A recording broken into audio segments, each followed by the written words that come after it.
O meu irmão, sim, ele era cristão, entretanto, todo o tempo em que desde que ele foi diagnosticado, a doença tem características ali tão específicas que ele tinha ali muitos dilemas, ele tinha ali, né, eles e ele ainda tinha um viés tão filosófico, então assim, ele se perguntava também, então assim, e os comportamentos, né, de alguém que tem a bipolaridade, nem sempre correspondem aí aos padrões morais que você tem a expectativa de um cristão, né? Então, existe muita expectativa dos cristãos ali frustrada por alguém que vive o transtorno bipolar. A gente fica assim, ué, mas não é cristão? Como tá fazendo isso, tá fazendo aquilo? Então, assim, são coisas que quem se aprofunda um pouquinho para conhecer ali está um pouco mais familiarizado, que faz parte, são características, mas você fica na dúvida, ué, mas ele não podia escolher outra coisa, escolheu fazer essa coisa errada, né? E então aí você fica duvidando, será que é cristão mesmo? Talvez não seja. Então, nesse nível de profundidade, Júlio, só Jesus sabe, tá? Só ele que conhecia o coração do meu irmão nas lutas mais profundas que ele tinha. Então, eu reservo a ele e confio completamente no senso dele, tanto de graça quanto de justiça. Então, eu mesma nunca tive uma crise no sentido de duvidar da graça, do perdão, da misericórdia e da justiça de Deus. Como ele vai combinar essas coisas e decidir onde meu irmão está, eu não sei. O que eu sei é que eu confio nele. Então, assim, Deus tem informações que eu não tenho, e Deus sondava o meu irmão de uma maneira que eu nem imagino. Ele ia na mente do meu irmão, ele ia no coração do meu irmão, e ele encontrava o meu irmão nas madrugadas mais sombrias, em que eu não estava, e nas tentativas que eu nem fiquei sabendo. Então, eu tenho, assim, o meu voto de confiança 100% é dele.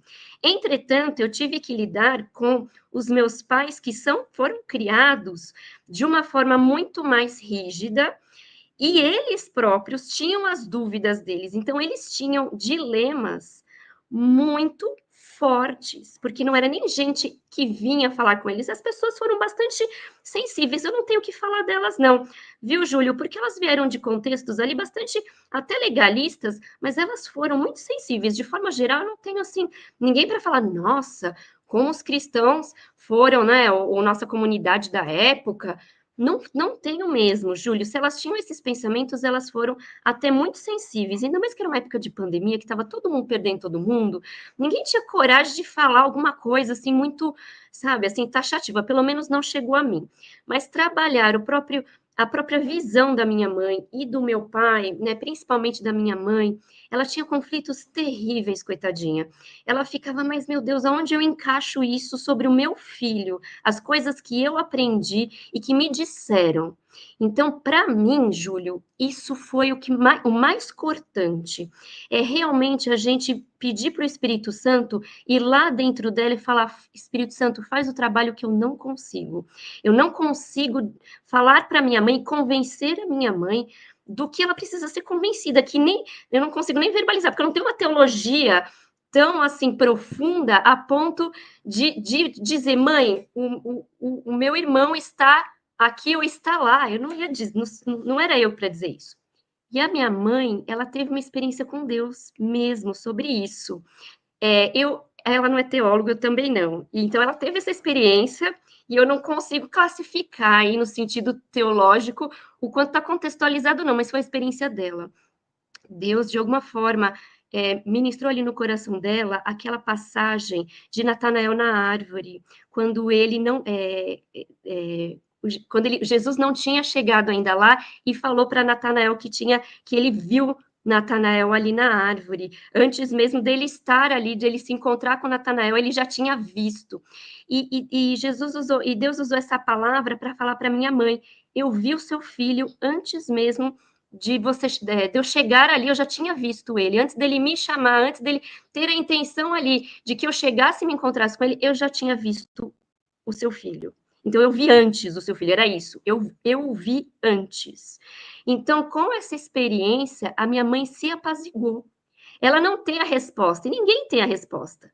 Quem que tem a resposta? Nem o professor Reis, que tem tanto tempo aí de experiência com pessoas enlutadas, ele não arrisca uma resposta, ele tem evidências, ele pode dizer, mas na Bíblia não tem nenhuma referência a suicidas que vão para o inferno, mas, né, são outras as referências.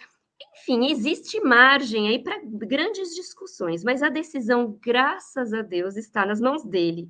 Então, nisso eu confio, e hoje a minha mãe, realmente, ela entregou, né, ela conseguiu descansar na mesma verdade que eu, ela crê nesse mesmo Deus, que tem esse olhar completo, que não é homem, então tá tudo bem, o meu irmão está no lugar que ele deveria estar, não tem nenhum erro, Deus não errou, Deus não perdeu o controle, Deus não está se descabelando para saber o que acontece com o suicida, ele sabe, e ele trata disso melhor do que qualquer ser humano.